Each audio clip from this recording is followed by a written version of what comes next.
Hello guides, welcome to my new blog. তোমরা সবাই কেমন আছো? আমি তো বিন্দাস আছি।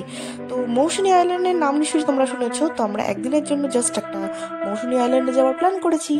তো দেখো, খুব ভোরবেলা আমরা গড়িয়া থেকে জার্নিটা স্টার্ট করেছিলাম। এই যে আমরা চার অবতার। তো মৌসুনী আইল্যান্ড যাওয়ার জন্য নামখানা স্টেশনে তোমাদের পৌঁছাতে হবে, আর সেটা যাওয়ার জন্য তোমাকে শিয়ালদা থেকে নামখানা স্টেশনে যাওয়ার ট্রেন ধরতে হবে। আমরা যেহেতু গড়িয়া থেকে জার্নিটা স্টার্ট করেছি, সেই জন্য আমরা গড়িয়া থেকে লক্ষ্মীকান্তপুর আর লক্ষ্মীকান্তপুর থেকে নামখানা গিয়েছিলাম। তো দেখতেই পাচ্ছ। তো গাইড, তোমরা দেখতে পাচ্ছ আমার নামখানা স্টেশনে চলে এসেছে। আর স্টেশন থেকে ঠিক বেরোবার সময়তেই দেখতে পাবে প্রচুর টোটো দাঁড়িয়ে আছে। তো তোমরা একটা টোটো রিজার্ভ করে নেবে। আমরা যেটা করেছিলাম সেটাই বললাম। তো টোটো কত নিয়েছে সেটা আমরা স্ক্রিনে দেখো দিয়ে দিয়েছি। আর ওরা জিজ্ঞেস করবে কোন ঘাটে যাবে, তো তোমরা এটাই বলবে এমন ঘাটে নিয়েছিল যে ঘাটে অ্যাভেলেবেল থাকবে ফেরি, দাঁড়াতে হবে না বেশিক্ষণ। আমরা এটাই কিন্তু বলেছিলাম। তো ওরা নিয়ে যাচ্ছে অন দ্য ওয়ে। তো পাক্কা 45 মিনিট লাগবে। তো আমরা ফেরি ঘাটে চলে এসেছি। এই ঘাটের নাম আমি স্ক্রিনে দিয়ে দিচ্ছি। তো এখান থেকে আমাদের যেতে হবে, নদীটা পার হতে হবে। তো নদীটা পার হয়ে ওই পারে গিয়ে সেখান থেকে আবার একটা টোটো ধরতে হবে। আর এটা কি রাজনগর ফেরি এই ঘাটটার নাম।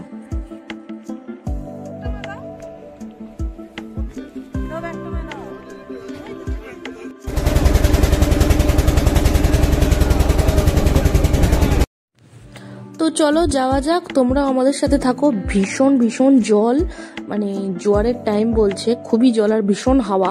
আমার রীতিমতো ভয় লাগছিল যে আমার ফোনটা যেন না পড়ে যায়।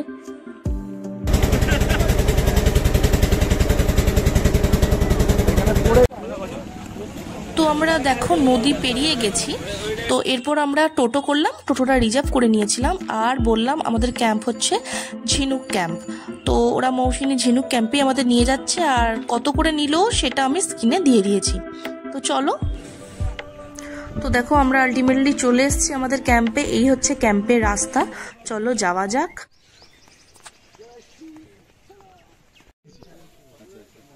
ঢোকা মাত্রই ওরা আমাদেরকে সবাইকে ওয়েলকাম ড্রিঙ্ক হিসাবে ডাবের জল দিয়েছিল।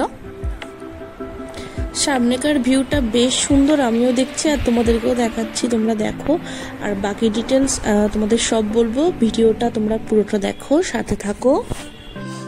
তো চলো তোমাদের এবার আমরা ক্যাম্পটা টোটালটা ঘুরে দেখাই আর ডিটেলসটাও শেয়ার করি। এখানে থাকার প্রথমেই বলি, দু রকম ব্যবস্থা আছে। টেন্টে থাকা যায় আর রুমে থাকা যায়। আমরা কিন্তু রুম নিয়েছিলাম। আর এখানে প্রত্যেকজনের 1200 করে নেওয়া হয় পার ডে, ফুডিং লজিং সব কিছু নিয়ে। তো আমরা রুমে গিয়ে আপাতত ফ্রেশ হয়নি, তারপর চেঞ্জ করে আবার আসছি তোমাদের সাথে।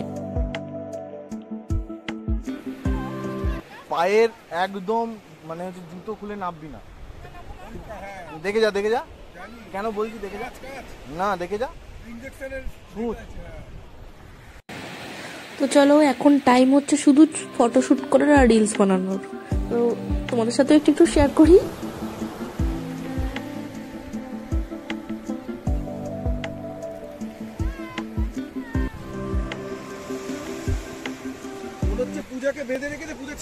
আচ্ছা, এরপর আমরা একটু আড্ডা দেওয়ার জন্য পমফ্রেট মাছ আর আমুদি মাছ অর্ডার করেছিলাম। এটা কিন্তু এক্সট্রা চার্জেবল ছিল, এটা আমরা এক্সট্রা করে অর্ডার করেছিলাম।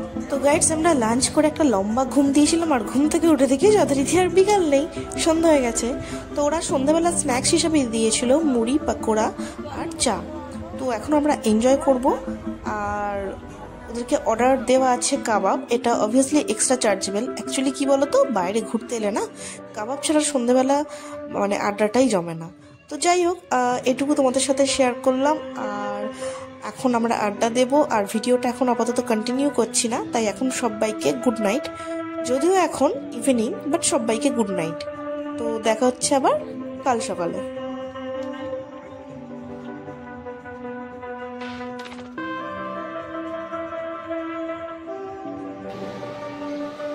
So friends, good morning to all. সকাল চা নিয়ে চলে এসেছি সমুদ্রের ধারে।